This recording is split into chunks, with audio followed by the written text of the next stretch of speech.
Now, merits and limitations of chi-square test. यद्यपि हम लोग मेरिट्स अलग और लिमिटेशंस अलग लेते थे, लेकिन आज इसको हमारा फोकस इसके हाइपोथेसिस टेस्टिंग पे है। लेकिन आज लगता नहीं वहाँ तक हम लोग पहुँच सकेंगे। एक पार्ट और जिसमें हम आपको स्टेप्स बता देंगे के बाद हो सकता है आज हम क्लोज करें। गर्मी भी बहुत है, बीच बीच में लाइन भी बहुत डिस्टर्ब कर रहा है। और आज हमारा मोटिवेशन लेवल भी उतना था नहीं। अब तो थोड़ा हो गए हैं। उन्हें बहुत ज़बरदस्ती, चूँकि मेरी प्लानिंग थी नहीं, सोचा कि नहीं इसको करेंगे इत्मीनान से, लेकिन अब तो गर्मी बढ़ती जाएगी और हमको ये नहीं करेंगे तो फिर आगे भी दूसरे काम में भी ध्यान थोड़ा डाइवर्ट होता रहेगा। So merits of chi-square test, it has following merits. Number 1, it is versatile in categorical analysis. यहाँ कैटेगोरी वाला है, मतलब एक्सट्रोवर्ट, इंट्रोवर्ट, एम्बीवर्ट, इतना एक्सट्रोवर्ट, इतना एम्बीवर्ट, उनका ओपिनियन था, इस ओपिनियन में कोई सिग्निफिकेंट डिफरेंस है, हाँ सिग्निफिकेंट डिफरेंस है कि बाई चांस डिफरेंस है, इस तरह की चीज़ों में। So it is versatile in categorical analysis, मतलब वर्सटाइल है ये टेस्ट। इसका एप्लीकेशन वर्सटिलिटी, वर्सटाइल, स्पेलिंग गलत होगा तो आप देख लेना भाई। It is easy to compute, मतलब जब आप सीखेंगे तब समझेंगे कि ईजी कैसे है। FO माइनस FE, फिर उसका स्क्वायर कर दिए, सारे को FE से डिवाइड कर दिए, फिर सारे सेल को FO माइनस FE का स्क्वायर बटा FE से डिवाइड कर दिया। इट हैंडल्स मल्टीपल ग्रुप्स, एक साथ कई ग्रुप का, अभी हमने एग्जाम्पल भी दिया। It shows robustness with large sample size. 1000 लोगों का भी डाटा हो तो चूंकि कैटेगरी में डाल दिया तो आसान हो जाता है। इसमें 200 इसमें, 200 इसमें, 200 इसमें, 5 ग्रुप हो गया, 500 आदमी। कोई ज़रूरी भी नहीं है कि इक्वल हो। So it shows robustness with large sample. Large sample के लिए ज़्यादा एप्लीकेबल है, और यदि सैंपल साइज लार्ज है तो ये इसका स्ट्रेंथ या इसका रिजल्ट ज़्यादा प्रभावशाली हो। It provides detailed information by showing patterns of deviation from expected values. चूँकि ये ऑब्जर्व वैल्यू और एक्सपेक्टेड वैल्यू के बीच के डिफरेंस को बहुत माइन्यूटली देखता है, इसलिए पैटर्न ऑफ डेविएशन को बताने में बहुत मददगार है, और ये इसका एक बड़ा स्ट्रेंथ है। It is applicable in 3 major cases. जब हम लोग प्रॉब्लम बनाएंगे तो उस समय हम इसको अलग पार्ट में भी देखेंगे। Goodness of fit, goodness of fit का मतलब एक्सपेक्टेड फ्रीक्वेंसी जो हमने एक्सपेक्ट किया वो ऑब्जर्व फ्रीक्वेंसी के साथ फिट करता है कि नहीं।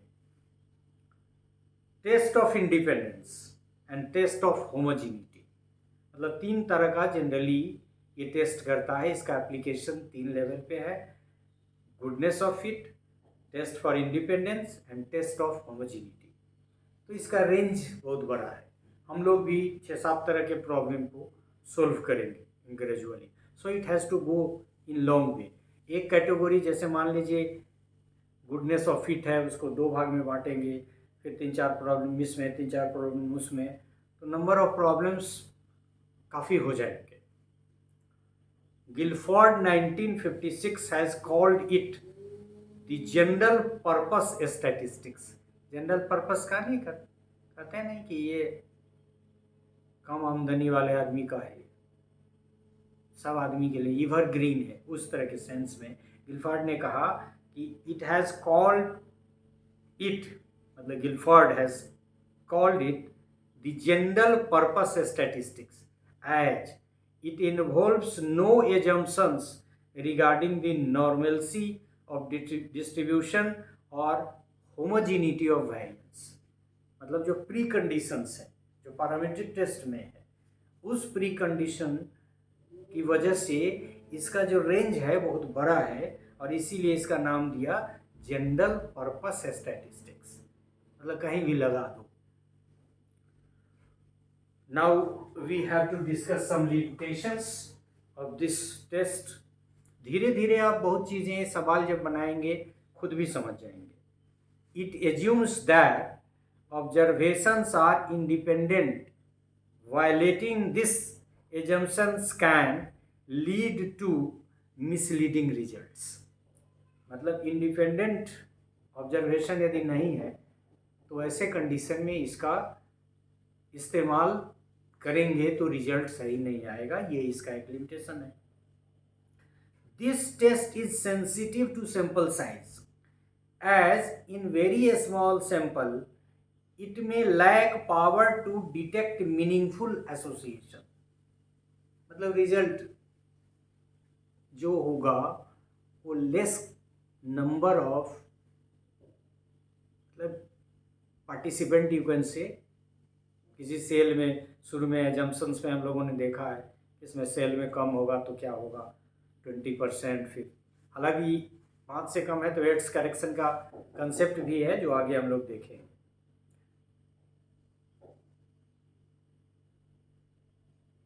ठीक है, सैंपल साइज के प्रति ये सेंसिटिव है, कम होगा तो रिजल्ट गड़बड़ा देगा। It does not measure the strength, direction और practical importance of an association. मतलब स्ट्रेंथ को, डायरेक्शन को, प्रैक्टिकल इंपॉर्टेंस को मेजर नहीं करता है। It only indicates whether a significant relationship exist और नॉट। ये भी इसका लिमिटेशंस हुआ। It may be inaccurate when expected frequencies in any cell are very small. It is unsuitable for continuous variable unless they are converted into categorical form। तो वही category या discrete data के form में, ये हम लोगों ने शुरू में कहा। So this statistics of course have some limitations, flexibility बहुत है, लेकिन कुछ फाउंडेशन भी है कि यदि इस कंडीशन में इसका इस्तेमाल करेंगे जो एजम्पशन से गवर्न हो रहा है, वैसे कंडीशन में ये इसका लिमिटेशंस है, इसका जो रिजल्ट है वो सब्जेक्ट टू क्वेश्चन मार्क है। So this is all about this part as